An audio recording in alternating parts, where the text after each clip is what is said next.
سامعین اور سامعات، دیکھیے آج میں آپ کو نماز کے متعلق ایک بات بتاتی ہوں۔ اکثر خواتین اور مرد حضرات یہ کہتے ہیں کہ ہمارا نماز میں دل نہیں لگتا، کہ ہم نماز پڑھیں اس کو ہمارا دل نہیں کرتا، تو ہم کیا کریں؟ دیکھیے، دل کریں یا نہ کریں، نماز تو ہر حال میں پڑھنی ہے۔ نماز کسی حال میں معاف نہیں ہے، اور یہ سب اس وجہ سے ہوتا ہے کہ شیطان ہمارے اوپر مسلط ہوتا ہے۔ وہ ہمیں نماز پڑھنے سے روکتا ہے اور نیک کام کرنے سے روکتا ہے۔ اور پھر شیطان کن لوگوں پر مسلط ہوتا ہے؟ شیطان ان لوگوں پر مسلط ہوتا ہے جو نیک کام کرتے ہیں، جو عبادت کرتے ہیں، نمازیں پڑھتے ہیں۔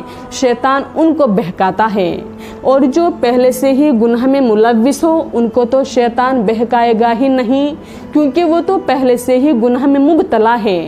کن کو بہکاتا ہے شیطان؟ شیطان ان پر مسلط ہوتا ہے جو نیک کام کرتا ہے، تاکہ ان کو وہ نیک کام سے روکے۔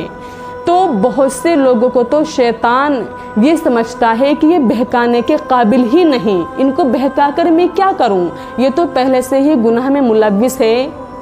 بلکہ جن کو شیطان کچھ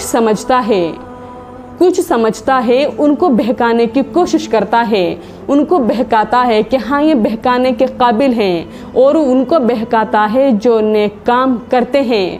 تو یہاں پر ایک بات سمجھنے کی ہے کہ جو گناہ کرتے ہیں ان کو شیطان کسی قابل نہیں سمجھتا، اور جو بندے گناہ نہیں کرتے، نیک کام کرتے ہیں، وہ ان کو بہکانے کے قابل سمجھتا ہے اور وہ ان کو نیک کام سے روکتا ہے۔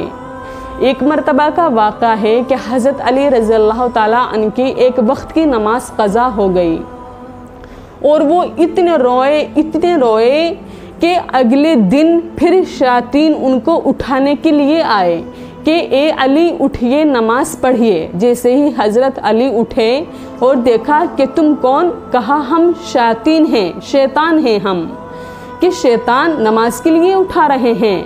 پھر کہتے ہیں کہ کل تم اتنا روئے، اللہ کو تمہارا رونا اتنا پسند آیا کہ ایک نماز کے بدلے اللہ تعالیٰ نے تمہارے لیے 70 نمازوں کا ثواب لکھ دیا۔ کہیں ایسا نہ ہو کہ آج بھی تمہارے لیے اللہ تعالیٰ 70 نمازوں کا ثواب لکھ دیں، تو اٹھیں اپنی نماز کو ادا کریں۔ تو سوچنے کا مقام ہے۔ دیکھیے تو صحیح، شیاطین ان کو تو اٹھا رہے ہیں اور ہمیں سلا رہے ہیں۔ اس کی وجہ کیا ہے کہ ان کی اگر ایک وقت کی نماز بھی قضا ہو جاتی تھی تو وہ بہت زیادہ رویا کرتے تھے، افسوس ہوتا تھا ان کو۔ لیکن ہم تو اتنی آسانی کے ساتھ نماز چھوڑ دیتے ہیں کہ ہمیں تو ذرہ برابر بھی احساس ہی نہیں ہوتا، افسوس ہی ہمیں نہیں ہوتا۔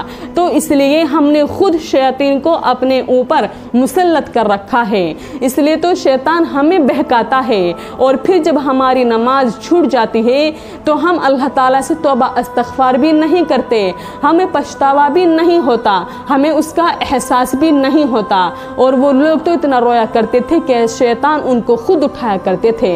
تو یہی وجہ ہے کہ ہم نماز چھوڑ دیتے ہیں، ہمیں اس بات کا دکھ نہیں ہوتا، احساس نہیں ہوتا۔